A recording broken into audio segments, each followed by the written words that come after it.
صل على سيدنا ومولانا محمد وعلى سيدنا علي وسيدتنا فاطمة وسيدتنا زينب وسيدنا حسن وسيدنا حسين وعلى آله وصحبه وبارك وسلم الحمدللہ رب العالمین والصلاة والسلام علی سید الانبیاء والمرسلین اللہم صلی علی سیدنا و مولانا محمد وعلی آلہ واصحابہ وبارک وسلم وصلی علیہ۔ دنیا کے تمام دیکھنے والوں کو، تمام چاہنے والوں کو، تمام پیار کرنے والوں کو، اور جہاں جہاں تک اس وقت میری آواز کو سنا اور مجھے دیکھا جا رہا ہے، جنید اقبال کی جانب سے انتہائی محبت کے ساتھ السلام علیکم۔ ایک بار پھر ناظرین، آپ کو پر نور صبح نور کے ساتھ میں دل کی گہرائیوں سے خوش آمدید کہتا ہوں، اور آئیے بلا توقف چلتے ہیں حضرت ابو انیس محمد برکت علی علیہ رحمہ کی تالیف اسماء نبی کریم صلی اللہ علیہ وآلہ وسلم سے رسول اللہ صلی اللہ علیہ وآلہ وسلم کے اس مبارک پڑھنے اور سننے کی سعادت حاصل کرتے ہیں۔ سیدنا امام الانبیاء صلی اللہ علیہ وآلہ وسلم، ہمارے سردار تمام نبیوں کے امام، درود و سلام بھیجے اللہ آپ صلی اللہ علیہ وآلہ وسلم پر، آپ صلی اللہ علیہ وآلہ وسلم کے آل پاک پر، اور صحابہ کرام رضوان اللہ تعالیٰ علیہم اجمعین پر۔ حضرت انس رضی اللہ تعالیٰ عنہ سے مروی ہے کہ حضور نبی کریم صلی اللہ علیہ وآلہ وسلم نے فرمایا کہ بروز قیامت سب سے پہلے میں اپنی قبر انور سے نکلوں گا، جب لوگ وفد بن کر جائیں گے تو میں ان کا قائد ہوں گا، اور جب وہ خاموش ہوں گے تو میں ہی ان کا خطیب ہوں گا، میں ہی ان کی شفاعت کرنے والا ہوں جب وہ روک دیے جائیں گے۔ ہمارے ساتھ انشاءاللہ آج آپ ضرور رہیں گے ناظرین، کیونکہ آج بارگاہ بہت ہی ممتاز ہے۔ آج آسمان انبیاء کرام علیہ السلام میں انبیاء بنی اسرائیل کے جد حضرت یعقوب علیہ السلام کی بارگاہ میں انشاءاللہ ہم اور آپ مل کر ہدیہ عقیدت پیش کرتے ہیں، جن عظمتوں یعنی جن کی عظمتوں اور جن کی رفتوں کا یہ عالم ہے ناظرین کہ جن کی آمد سے پہلے آمد کی بشارت کسی اور نے نہیں بلکہ مالک کائنات نے اپنے فرشتوں کے ذریعے اپنے خلیل سیدنا ابراہیم علیہ السلام کو سیدنا اسحاق علیہ السلام کی ولادت کی خوشخبری کے ساتھ عطا فرمائی، یعنی جن کے دادا جد الانبیاء اللہ کے پیارے اللہ کے دوست حضرت ابراہیم علیہ السلام ٹھہرے، جن کے والد حضرت اسحاق علیہ السلام ٹھہرے، جو خود نبوت سے سرفراز کیے گئے، جن کے بیٹے حسینوں کے حسین اور جمیلوں کے جمیل حضرت یوسف علیہ السلام ہیں کہ زمانے کا حسن ان کے حسن کی خیرات بنا، یعنی انبیاء کرام علیہ السلام کے مبارک سلسلے میں آپ علیہ السلام کو یہ خصوصیت حاصل ہے کہ آپ علیہ السلام کے دادا بھی نبی، آپ علیہ السلام کے والد بھی نبی، آپ خود بھی نبی، اور صاحبزادے کو بھی اللہ تبارک و تعالیٰ نے نبوت عطا فرمائی۔ اور آپ کو ایک کمال بات بتلاؤں ناظرین کہ حضرت یعقوب علیہ السلام وہ ہستی ہیں جنہوں نے 100 بھیڑوں کے بدلے بیت المقدس کی زمین کو خریدا، اور جن کے قدموں کی برکت سے وہ بیت المقدس آباد ہوا جو انبیاء کرام علیہ السلام کا مسکن رہا۔ آج دیکھیے اب پوری دنیا کی جو پالیٹکس ہے ناظرین اسی بیت المقدس کے اسی سرزمین کے گرد گھومتی ہے۔ سیدنا یعقوب علیہ السلام کا دوسرا نام آپ جانتے ہیں ناظرین، اسرائیل تھا۔ اسی نام کی وجہ سے آپ علیہ السلام کی اولاد بنی اسرائیل کہلائی، اور آپ علیہ السلام کی اولاد میں کثرت سے انبیاء کرام علیہ السلام مبعوث ہوئے۔ یہ بھی انتہائی لطیف بات ہے ناظرین کہ آپ علیہ السلام کو آپ کے والد حضرت اسحاق علیہ السلام کی خدمت کے بدلے خیر و برکت کی دعا کا ایسا ثمرہ عطا ہوا۔ آج جو لوگ سمجھتے نہیں اس بات کو، ان کو سمجھنا چاہیے کہ باپ کی دعا کا کیا مقام اور مرتبہ ہوتا ہے۔ یہ حضرت یعقوب علیہ السلام کے والد حضرت اسحاق علیہ السلام سے یعنی ان دونوں کے تعلق سے پتہ چلتا ہے کہ ایسا ثمرہ عطا ہوا کہ آپ علیہ السلام کے صدقے اللہ تعالیٰ نے بنی اسرائیل پر اللہ تعالیٰ کی بے شمار نعمتوں اور احسانات کا تذکرہ بار بار اللہ تبارک و تعالیٰ نے قرآن میں کیا، اور ان پر اللہ تعالیٰ نے اپنی نعمتوں اور رحمتوں کی انتہا کر دی کہ آسمان سے اس قوم کے لیے من و سلوہ تک اتارا گیا۔ قرآن سے آواز آتی ہے کہ اے یعقوب کی اولاد، یاد کرو میرا وہ احسان جو میں نے تم پر کیا، اور میرا عہد پورا کرو، میں تمہارا عہد پورا کروں گا، صرف مجھ سے ڈرو۔ ناظرین کرام اندازہ کیجئے کہ بنی اسرائیل وہ قوم ہے جو سب سے زیادہ نوازے گئے اور پھر اپنی حرکتوں کی وجہ سے سب سے زیادہ دھتکارے بھی گئے۔ یعنی ان عظیم احسانات میں سے ایک احسان یہ بھی تھا کہ انہیں دنیا کی تمام قوموں پر فضیلت عطا کی گئی، اور ان کی رہنمائی کے لیے ایک ہی وقت پہ ایک ہی خطے میں کئی انبیاء کرام علیہ السلام کو مامور کیا گیا۔ موسیٰ علیہ السلام نے ناظرین جن 12 گھرانوں کو الگ الگ گروہوں کی شکل میں منظم کیا، وہ سب کے سب حضرت یعقوب علیہ السلام کے 10 بیٹوں اور حضرت یوسف علیہ السلام کے 2 بیٹوں کی نسل سے تھے۔ حضرت عبداللہ ابن مسعود رضی اللہ تعالیٰ عنہ نے فرمایا کہ حضرت یعقوب علیہ السلام اپنی اولاد کے ساتھ جب مصر میں داخل ہوئے تو ان کی تعداد 93 نفوس پر مشتمل تھی، ایک روایت کے مطابق 72 اور 73 بھی آتا ہے ناظرین، اور جب انہی سے پھیلنے والے افراد حضرت موسیٰ علیہ السلام کے ساتھ مصر سے نکلے تو ان کی تعداد 6,70,000 کے قریب ہو گئی، یہاں تک کہ حضرت یعقوب علیہ السلام کے 12ویں بیٹے لاوی کی اولاد کو، جن کی نسل حضرت موسیٰ علیہ السلام اور ہارون علیہ السلام تھے، ایک الگ جماعت کی شکل میں منظم کیا تاکہ وہ ان سب قبیلوں کے درمیان شمع حق روشن کرنے کی خدمات کو انجام دیتے رہیں۔ بس ذہن میں رکھیے ناظرین کہ یہ وہ مقام اور مرتبہ ہے کہ حضرت یعقوب علیہ السلام اور حضرت یوسف علیہ السلام رہتی دنیا تک باپ اور بیٹے کی محبت کا ایک استعارہ بن گیا۔ آغاز کرتے ہیں آپ سے، اور کیا خوبصورت تذکرہ پاک ہے حضرت یعقوب علیہ السلام کا۔ سب سے پہلے تو یہ بتائیے علامہ صاحب کہ حضرت یعقوب علیہ السلام کو اللہ تبارک و تعالیٰ نے جو خاندانی رفعت و عظمت عطا کی، پھر آپ علیہ السلام کے اجداد کا جو مقام اور مرتبہ ہے، ظاہر ہے جد الانبیاء آپ کے اجداد میں، اللہ کی طرف سے جو آپ علیہ السلام کی آمد کی بشارتیں دی گئیں وہ کیا کمال ہیں، اور قرآن پاک ظاہر ہے اس پہ شاہد کہ جب جب قرآن پاک پڑھا جاتا رہے گا اور پڑھا جاتا ہے صبح و شام تو آپ کی بشارت کا تذکرہ بھی آتا ہے، بتائیے ذرا۔ بسم اللہ الرحمن الرحیم۔ حضرت جناب سیدنا یعقوب علیہ السلام جد الانبیاء ابو الانبیاء جناب ابراہیم خلیل اللہ علیہ نبینا وعلیہ الصلاۃ والسلام کے عظیم پوتے ہیں، اور جناب سیدنا اسحاق علیہ السلام کے صاحبزادے، اور حضرت سیدنا یوسف علیہ نبینا وعلیہ الصلاۃ والسلام کے پدر بزرگوار ہیں۔ یہ خاندانی طور پر ایک ایسا تسلسل ہے جو اللہ رب العزت نے اس مبارک خاندان کو عطا فرمایا کہ نبیوں کا ایک طویل سلسلہ آپ کے خاندان میں جاری نظر آتا ہے۔ آپ کی اصل میں بھی اور آپ کی فرع میں بھی نبوت کا سلسلہ جاری و ساری ہے۔ حضرت یعقوب علیہ السلام کے جن کے لقب کے حوالے سے آپ نے بات ذکر کی ہے، جو کہ یہ کمپاؤنڈ ورڈ ہے اسرا اور ایل، تو یہ عبداللہ کے معنی میں یعنی اللہ کا بندہ کے اعتبار سے اسے جب ذکر کیا جاتا ہے تو یعقوب کے اور بھی بہت سارے معنی ذکر کیے گئے۔ ایک اس کا تلفظ اور اس کی جو پروننسیشن ہے وہ عبرانی زبان سے لیا جاتا ہے کہ جو ہے یسحق، اور عبرانی زبان میں اس کا معنی ہوتا ہے مسکراتا ہوا چہرہ۔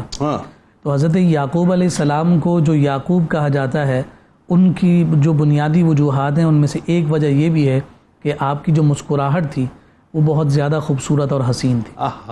اور یہ بات سمجھنے کے لیے ہم اگر اس طرف کا سہارا لیں کہ آپ کے جو شہزادے اور صاحبزادے جناب یوسف علیہ السلام ہیں کہ جن کے حسن و جمال کا ڈنکا اور چرچا ساری دنیا میں مشہور اور معروف ہے، بیٹے کا اگر اتنا حسن ہے تو پھر باپ کے حسن کی کیفیت کا عالم کیا کہنے، سبحان اللہ۔ یقیناً یہ نسبی طور پر بھی بہت ساری چیزیں آگے منتقل ہوا کرتی ہیں، گویا کہ ایسا ہی لگتا ہے کہ یوسف علیہ السلام کو اللہ رب العزت نے جو حسن و جمال کا اظہار عطا فرمایا، وہ حسن و جمال اخفاء کے طور پر حضرت یعقوب علیہ السلام کے ذریعے سے ہی آپ کو منتقل ہوا۔ سبحان اللہ۔ اب جب ہم اس خاندانی عظمت کی بات کر رہے ہیں اور ہم یہ دیکھتے ہیں کہ قرآن مجید فرقان حمید میں تقریباً 16 مقامات ایسے ہیں کہ جہاں پر حضرت یعقوب کا لفظ استعمال ہوا، اچھا، یعنی یعقوب کہہ کر جناب یعقوب کا تذکرہ کیا گیا۔ ٹھیک ہے۔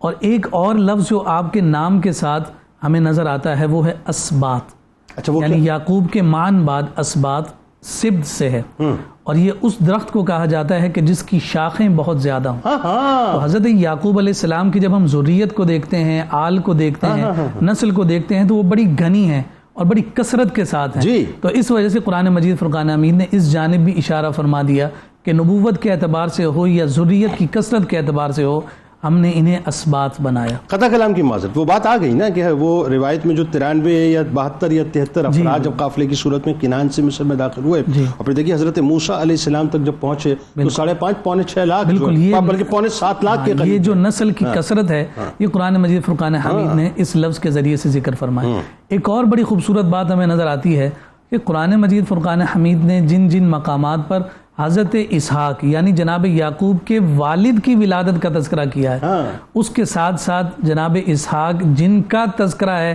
کہ وہ پیدا ہونے والے ہیں، ان کے ساتھ جناب اسحاق کے بیٹے جناب ابراہیم کے پوتے یعقوب علیہ السلام کی بشارت دی جاتی ہے۔ سبحان اللہ۔ یہ حضرت ابراہیم خلیل اللہ علیہ نبینا علیہ الصلوۃ والسلام کا جو رب کا خلیل ہونا ہے، اس جانب بڑا خوبصورت اشارہ ہے کہ آپ ذرا یہ دیکھیے کہ اللہ رب العزت جناب ابراہیم کی جب دلجوئی کا معاملہ فرماتا ہے تو صرف بیٹے کی بشارت نہیں بلکہ بیٹے کے ساتھ ساتھ آپ کو پوتے کی بھی بشارتیں عطا فرما رہا ہے، اور 100 برس کی عمر ہے، 100 برس کی عمر ہے۔ قرآن مجید فرقان حمید نے یہاں سورۃ الانبیاء میں ذکر فرمایا وَوَهَبْنَا لَهُ اسحاق، فرمایا ہم نے بخشا اس کو یعنی ابراہیم کو اسحاق، وَيَعْقُوبَ النَّافِلَةَ اور یعقوب دیا انعام میں، واہ کیا وَكُلًّا جَعَلْنَا صَالِحِينَ، سبحان اللہ، یہ خاندانی عظمت پر جو خوبصورت مہر قرآن نے لگائی ہے وہ سارے کے سارے نیک بخت ہیں، ان میں تمہیں کوئی بھی بے راہ روی کا شکار نظر نہیں آئے گا، نبیوں کے مرتبے پر فائز ہونے والے جنہیں قرآن مجید فرقان حمید وَكُلًّا جَعَلْنَا صَالِحِينَ کہہ رہا ہے۔ اب یہ جو بشارت جو خاص طور پر سب سے پہلے دی گئی، اس پر مفسرین نے کلام کیا ہے کہ سب سے پہلے حضرت یعقوب اور حضرت اسحاق کی جو خوشخبری اور بشارت ہے ابراہیم علیہ السلام کو کب ملی۔ بعض مفسرین نے یہ کہا کہ جس وقت آپ کو اعلان نبوت کا حکم دیا گیا اسی وقت آپ کو یہ بشارت دی گئی، اور بعضوں نے کہا کہ نبوت کے بعد جب جناب لوط علیہ السلام کی قوم کی جانب وہ سدوم کے مقام کی جانب جاتے ہوئے فرشتوں کی جماعت جب اس جگہ پڑاؤ ڈالتی ہے جہاں حضرت ابراہیم علیہ السلام کا مسکن تھا تو اس مقام پر مہمان نوازی کے بدلے میں آپ کو یہ بشارت دی گئی۔ وہ بڑا خوبصورت انداز ہے کہ 12ویں پارے میں پورا تقریباً ایک رکوع کے قریب جو ہے یہ پوری تفصیل ذکر کرتا ہے کہ حضرت یوسف حضرت ابراہیم علیہ السلام جو اپنی مہمان نوازی میں معروف ہے، اور قرآن خود کہہ رہا ہے کہ ابھی صرف سلام دعا ہوئی اور بھنا ہوا بچڑا سامنے آ گیا، لیکن چونکہ وہ فرشتے ہیں، کھانے سے پاک ہیں، ہاتھ نہیں بڑھا رہے، تو آپ کو جب تشویش ہوئی تو اس تشویش کو رفع کرنے کے لیے فرشتوں نے کہا ہے کہ آپ پریشان مت ہوں، آپ ہم سے خوف نہ کھائیں، ہم تو آپ کو بشارت دینے کے لیے آئے ہیں۔ اور بشارت کیا تھی؟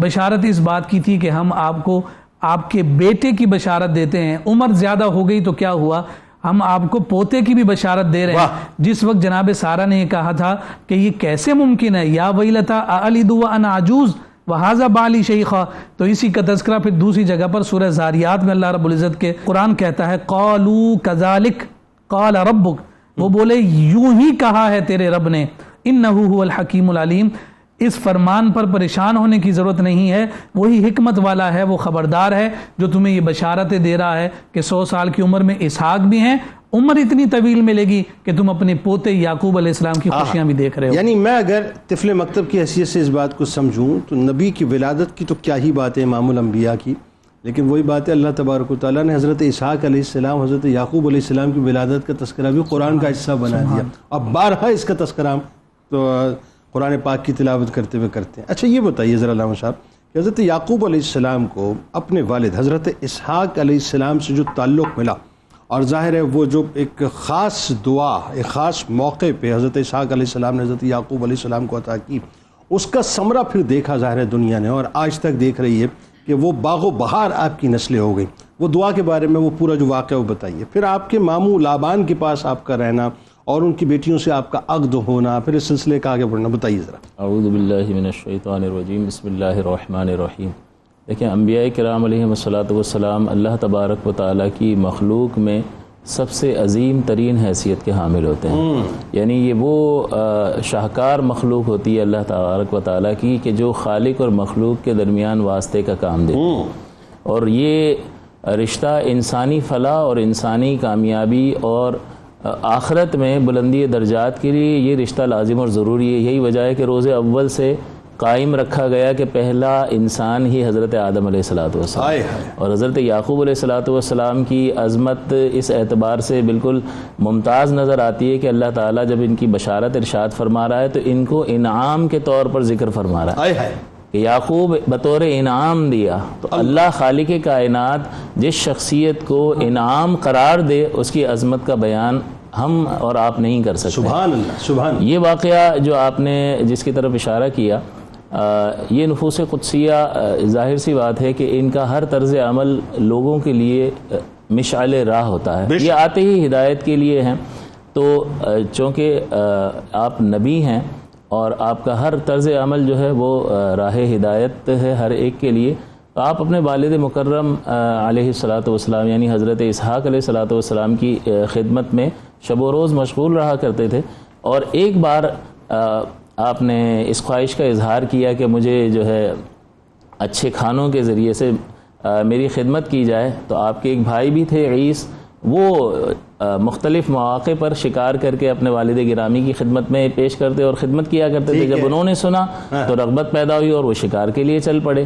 اسی اثنا میں حضرت یعقوب علیہ السلام نے جو ان کے پاس وسائل موجود تھے اس سے وہی موجود رہتے ہوئے اپنے والد گرامی کی اس ضرورت کو پورا فرمایا اور آپ کو بہترین کھانے وہاں تیار کر کے مہیا فرمائے. ترغیب آپ کی والدہ نے دی تھی. جی، جس کے نتیجے میں والد گرامی بہت خوش ہوئے اور حضرت اسحاق علیہ السلام نے یعقوب علیہ السلام کو بہت زیادہ برکات کی دعائیں دیں. اور یہی وہ ہے کہ جو نبی ظاہر نگاہ نبوت دیکھ رہی تھی کہ آگے جا کے انہوں نے میری مسند کو سنبھالنا ہے اور کنعان میں موجود لوگوں کی ہدایت کا سبب انہی کو بننا ہے، لہذا بہت زیادہ برکات دعاؤں کے ذریعے سے حضرت اسحاق علیہ السلام نے یعقوب علیہ السلام کے سپرد فرمائی. اب جب وہ بھائی واپس آئے تو انہوں نے دیکھا کہ یہ معاملہ ہو چکا اور بڑی برکات کی دعائیں دیں تو انہیں تھوڑی سی ناراضگی پیدا ہوئی کہ یہ برکات میں حاصل کر لیتا، میں محروم رہ گیا. رش کی کیفیت جی، جس وجہ سے وہ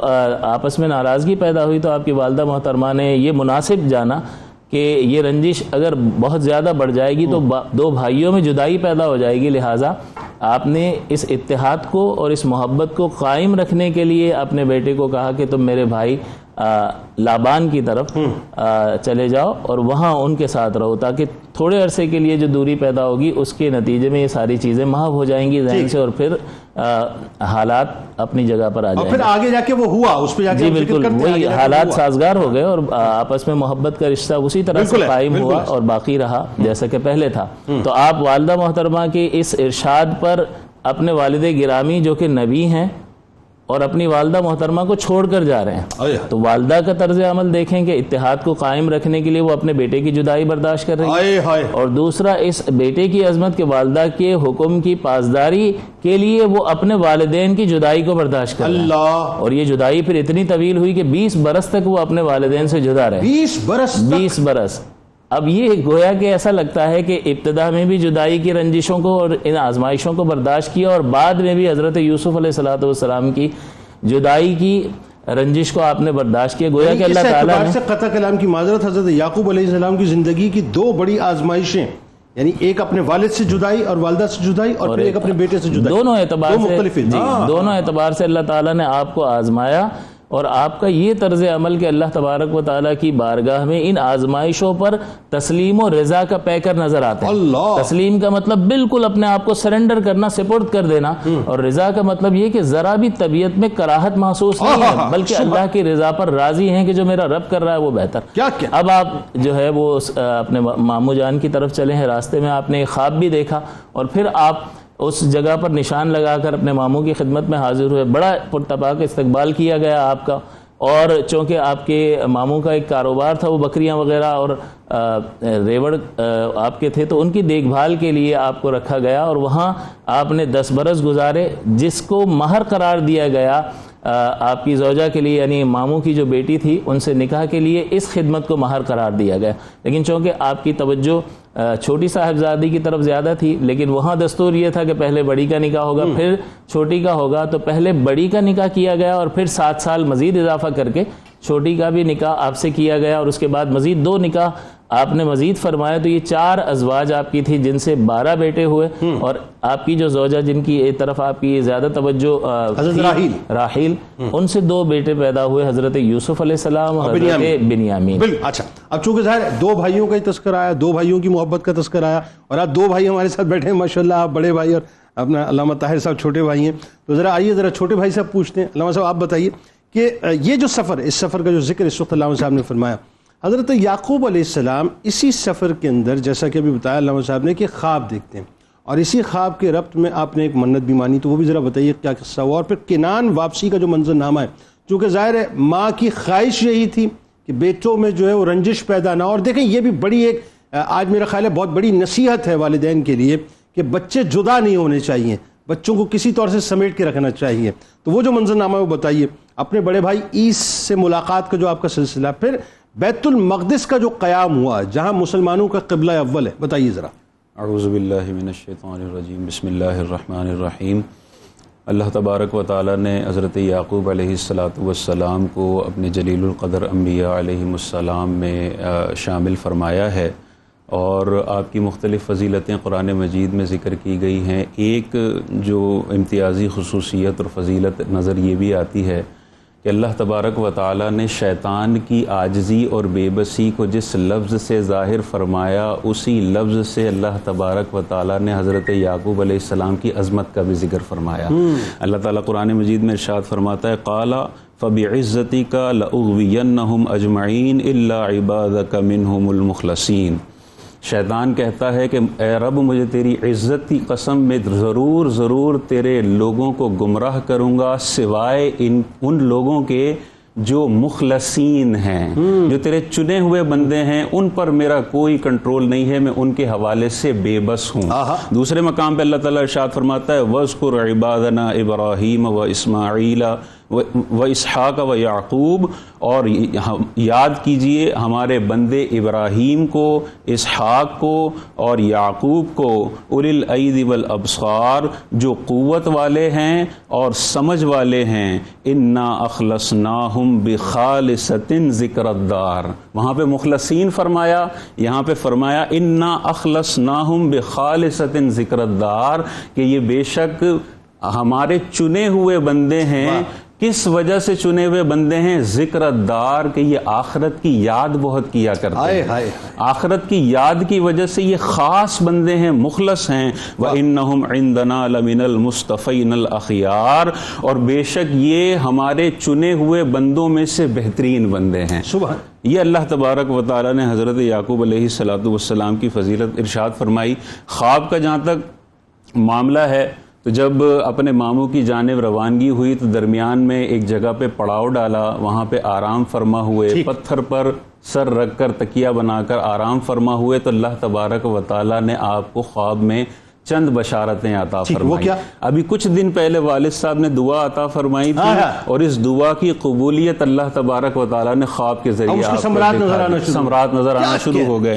آپ دیکھتے ہیں کہ خواب میں ایک سیڑھی ہے جو آسمان سے زمین تک لگی ہوئی ہے، اور فرشتے اس پر آنا جانا کر رہے ہیں، اور اللہ تبارک و تعالیٰ حضرت یعقوب سے مخاطب ہو کے ارشاد فرماتا ہے کہ عن قریب ہم آپ کو برکت عطا فرمائیں گے، اور آپ کی اولاد کو کثرت عطا فرمائیں گے، اور یہ زمین آپ ہی کے لیے ہے اور آپ کی آنے والی نسلوں کے لیے ہے۔ یہ اللہ تبارک و تعالیٰ نے اس سرزمین کو آپ سے متعلق فرما دیا، بے شمار برکتوں کی بشارت اللہ تبارک و تعالیٰ نے آپ کو عطا فرما دی، اور یہ والد صاحب کی دعا کے نتیجے میں ملی ہے، اور وہ دعا خدمت میں سبقت لے جانے کی وجہ سے ملی ہے۔ تو آج کی اولاد کو بھی یہ سمجھنا چاہیے کہ اگر مختلف ایک سے زیادہ اولاد ہیں تو خدمت میں سبقت لے جانے کا جذبہ ہونا چاہیے۔ آج کل ماحول یہ ہے کہ ایک بیٹا دوسرے بیٹے کی طرف دیکھ رہا ہوتا ہے کہ ابا جی کو پانی آپ نے پلانا ہے، میں نے نہیں پلانا۔ وہ فیس بک میں اتنا بزی ہوتا ہے، ابا جی آتے ہیں تو توجہ نہیں ہوتی، 3 دفعہ بلاتے ہیں تو پھر موبائل چھوڑ کے باپ 11 اولادوں کو جوان کر دیتا ہے، 11 جو ایک دوسرے کی طرف دیکھ رہی ہوتی ہیں، کون جا کے پانی کون جا کے، اور یہاں پہ سبقت لے جانے کی وجہ سے دعا ملتی ہے، اور پھر رہتی دنیا تک حضرت یعقوب کا نام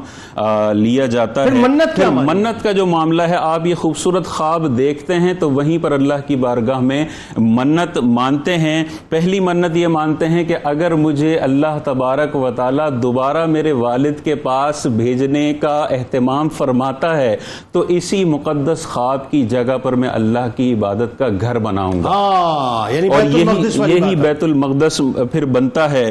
اور دوسری منت یہ مانتے ہیں کہ جو مال مجھے ملے گا اس کا 10واں حصہ میں اللہ کی راہ میں خرچ کروں گا۔ کیا اچھی بات۔ تو اب یہ دیکھیں، یہ ایک سبق ہے کہ اگر اچھا خواب نظر آتا ہے تو اس کے شکرانے کے طور پہ اللہ کی بارگاہ میں صدقہ کرنا یہ اچھی چیز ہے۔ اسی طرح مسجدیں بنانے کی ترغیب ہے اس کے اندر، اور منتیں ماننے کا ایک شرعی کانسیپٹ ہمیں 20 برس نظر بعد آتا پھر آپ پلٹے اور عید سے ملاقات ہوئی۔ جی 20 برس آپ ماموں کے ساتھ رہے اور پھر پلٹے۔ اب اس میں ایک چیز یہ بھی ہے کہ دیکھیں 20 برس آپ ماموں کے ساتھ رہے جو آپ کے سسر بھی ہوتے ہیں، اس کا مطلب یہ ہے کہ داماد کا سسر کے گھر میں رہنا معیوب نہیں ہے، ہے اگر وہ اپنی زوجہ کی کفالت کرنے والا، اور یہاں تو اتنی زبردست خدمت کی ہے اپنے ماموں کی کہ کاروبار میں دن دگنی رات چوگنی، ہاں لیکن وہ سسر کی دولت پہ نظر نہ ہو، بات یہ شرط کے ساتھ ہے۔ عیس سے ملاقات ہوئی تو پھر کیا ہوا؟ عیس سے ملاقات جب آپ 20 سال کے بعد واپسی آئے تو درمیان میں ایک مقام تھا جہاں پہ حضرت عیس کا بھی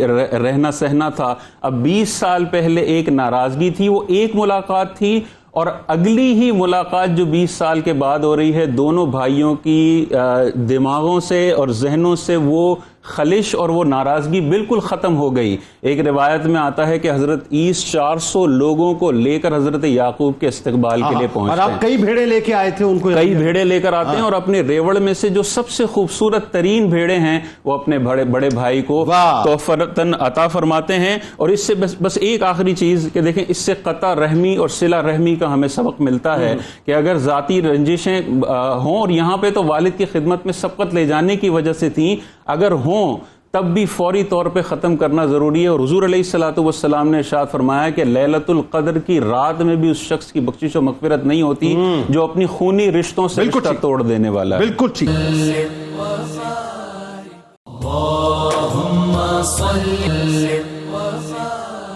حضرت یعقوب علیہ السلام کی اپنے دو بیٹوں حضرت یوسف علیہ السلام اور بنیامین سے جو محبت ہے، اور ظاہر ہے وہ ایک تقاضا جو حسد کا تھا، وہ بھی کسی کلائمیکس پہ پہنچنا تو تھا، لیکن وہی بات ہے، اس قصے نے بہت کچھ بتایا۔ بتائیے ذرا۔ بسم اللہ الرحمن الرحیم۔ دیکھیے ایک تسلسل ہے مستقل، ہم اگر دیکھتے ہیں تو انسان کی نیچر اور انسان کی فطرت میں اللہ رب العزت نے دو کیفیات کو ذکر فرمایا ہے، اور ان کیفیات میں سے ایک کیفیت محمود قرار پائی اور دوسری جو کیفیت ہے وہ مذموم قرار پائی۔ ٹھیک۔ ان کیفیات میں ایک ہے حسد اور دوسرا ہے رشک۔ حسد کو مذموم قرار دیا گیا اور جو رشک ہے اسے محمود قرار دیا گیا۔ ان دونوں میں بڑا باریک سا فرق ہے۔ رشک کی تحسین کی گئی ہے، اس کی تحمید کی گئی ہے، اور اس رشک کو اختیار کرنے کا حکم بھی دیا گیا، لیکن حسد سے بچنے کیا حکم دیا گیا، اور اس حسد ہی کے بارے میں آقا کائنات صلی اللہ علیہ وسلم نے سخت وعیدات بھی ذکر فرمائی۔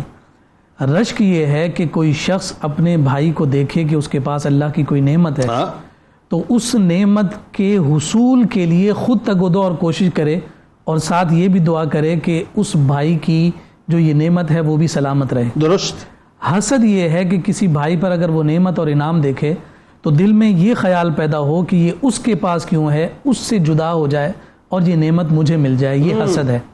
اسی وجہ سے فرمایا گیا کہ اس حسد کے ذریعے سے دوسرے مسلمان کی حق تلفی ہوتی ہے کہ اس کے بارے میں غلط رائے دل میں جنم لیتی ہے، اور اس خیال اور اس رائے کے مذموم ہونے کی بنیاد پر اس حسد کو بھی مذموم قرار دیا گیا۔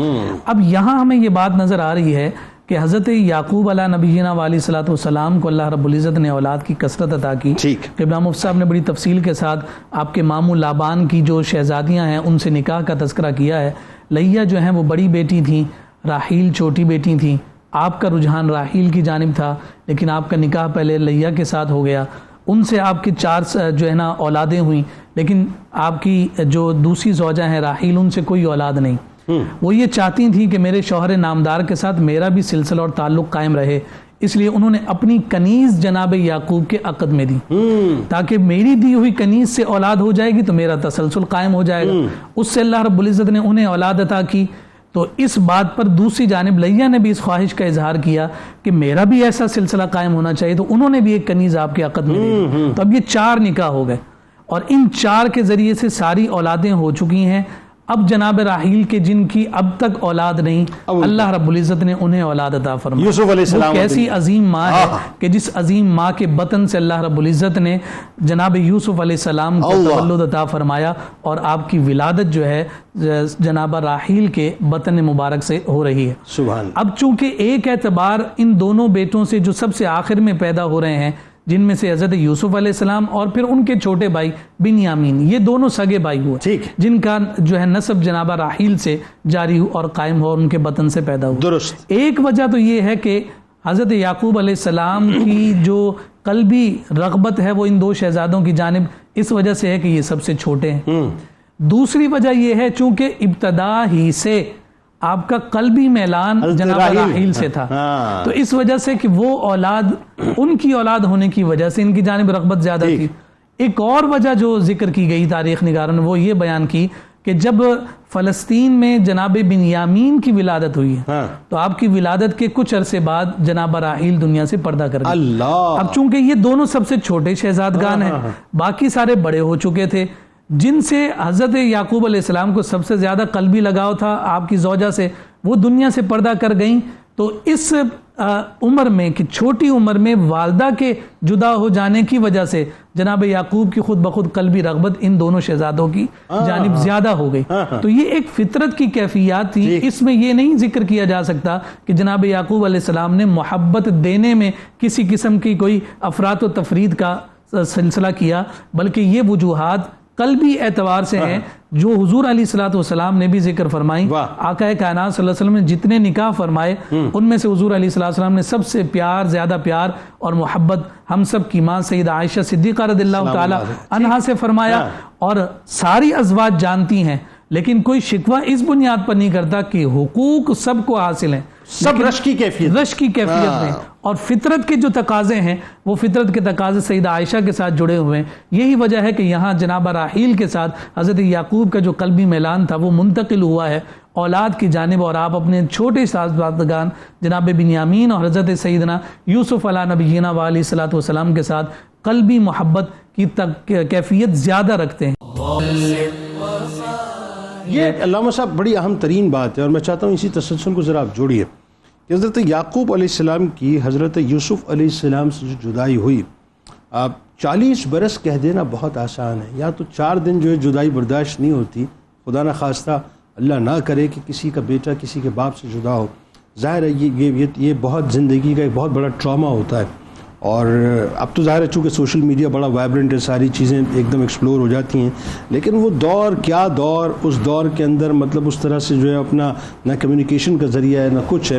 لیکن وہی بات ہے اللہ پر توکل اور اللہ پر تیقن.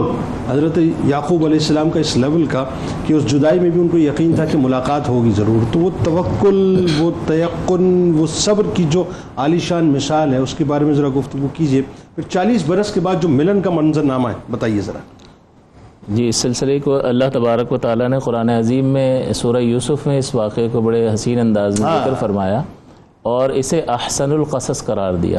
چنانچہ ارشاد باری تعالیٰ ہوا کہ انا انزلناہ قرآنا عربیا لعلکم تعقلون نحن نقص علیک احسن القصص بما اوحینا الیک هذا القرآن وان کنت من قبلہ لمن الغافلین. تو یہ اللہ تبارک و تعالیٰ نے اسے احسن القصص قرار دیا، بہترین قصوں میں سے ایک قصہ. اور اس کی ابتدا یوں ہی کہ آگے فرمایا اذ قال یوسف لابیہ یا ابت انی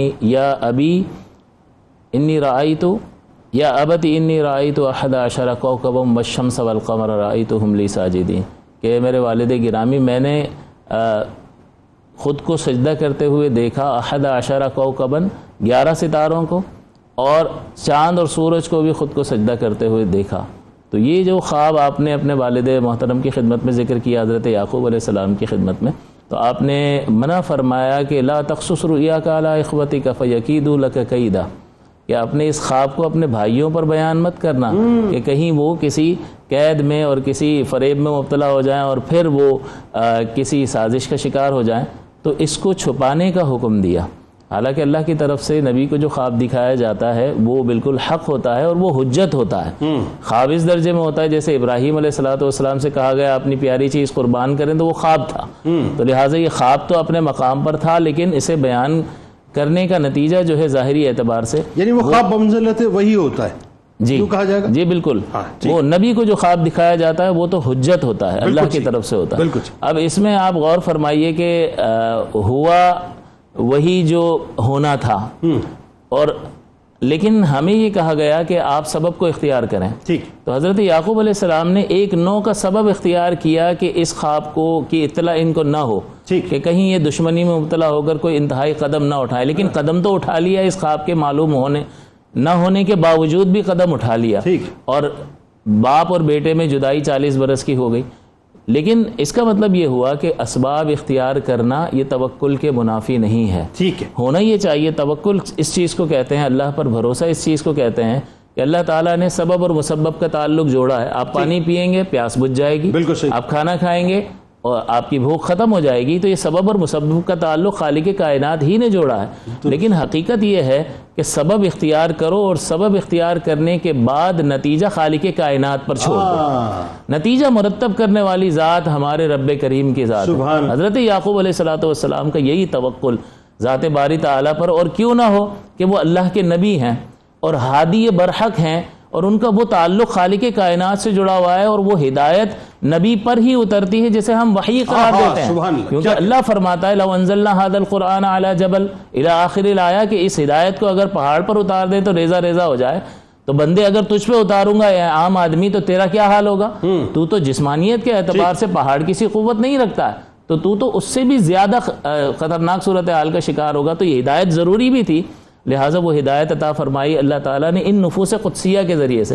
تو کیوں نہ ہو کہ یہ توکل کر کے دکھائیں, یہ صبر کر کے دکھائیں کہ آنکھیں رو رہی ہیں, دل جو ہے وہ ملال میں مبتلا ہے, لیکن اس کے باوجود کوئی کلمہ ایسا زبان سے صادر نہیں ہوتا. یہ مشعل راہ ہیں. یہ 40 برس تک روتے رہے, بینائی تک چلی گئی, سب تک صبر کیا. جی, بینائی تک چلی گئی. اور اس کے بعد جب حضرت یوسف علیہ السلام کو خبر پہنچی اور بھائیوں سے ملاقات ہوئی اور والد گرامی کی خبر پہنچی, تو آپ نے اپنی قمیض مبارک پیش کی, اپنے بھائیوں کو کہا کہ یہ میرے والد گرامی کے چہرے پر ڈال دینا. فرتد بصیرہ, تو جب یہ چادر یہ قمیض مبارک ڈالی گئی تو وہ دوبارہ انکھیارے ہو گئے. نبی کی قمیض میں اس قدر برکات کہ وہ بینائی عطا کرنے والی ہو, تو پھر اس نبی کے جسم اطہر کے اندر کتنی برکات ہوگی. کمال یہ ہے کہ ابھی قمیض پہنچی نہیں تھی, میلوں میل دور تھی, اس کی خوشبو آپ محسوس کر رہے ہیں. میرے بیٹے کی قمیض میرے پاس آنے. بس آخری بات یہ ہے کہ جب ملاقات ہوتی ہے تو اللہ تعالیٰ نے بھی اسے ذکر فرمایا فلما دخلوا علی یوسف آوی الیہ ابویہ قال ادخلوا مصر ان شاء اللہ آمنین, کہ اللہ تعالیٰ فرماتا ہے کہ یوسف پر داخل ہوئے وہ اس حال میں کہ یوسف علیہ السلام نے انہیں بڑے اعزاز اور اکرام سے نوازا, بڑی تعظیم کی اپنے والدین کی, اور فرمایا کہ آپ مصر میں داخل ہوں امن کی کیفیت میں اگر اللہ نے چاہا. اب یہاں پر بادشاہ وقت کہہ رہا ہے شہر میں داخل ہو جائیں, لیکن انشاءاللہ کہہ رہا ہے. پاورز اس کو حاصل ہیں لیکن پاور پہ توکل اور بھروسہ نہیں ہے. میرے آرڈرز اپنے مقام پر, لیکن اللہ چاہے گا تو اس کی مشیت پوری ہوگی. اور پھر وہ خواب پورا ہوا کہ آپ کو سجدہ کیا گیا, اور اس خواب کو اللہ تعالیٰ نے حق کر دکھایا. بہت شکریہ, بہت شکریہ آپ تینوں آپ کا. آپ تشریف بہت خوبصورت ذکر پاک آج حضرت یعقوب علیہ السلام کرا. کتاب الشفا کی جانب آپ کو لیے چلتے ہیں. جائز حاجات کی قبولیت کا وظیفہ ہے, اس کو ذرا نوٹ کر لیجئے. ہر فرض نماز کے بعد کثرت کے ساتھ یہ کلمات یا کثیر الخیری و یا دائم المعروف پڑھنے سے ہر جائز حاجت پوری ہوتی ہے. حضرت یعقوب علیہ السلام کثرت کے ساتھ یہ کلمات پڑھا کرتے تھے, یعنی یہ ان کی سنت ٹھہری. ناظرین, حضرت علی کرم اللہ وجہ الکریم کا کمال قول مبارک ہے کہ مجھے افسوس ہوتا ہے ان لوگوں پر جو بخشش کی امید تو رکھتے ہیں لیکن اپنے ماتحتوں پر ظلم اور تشدد کرتے ہیں.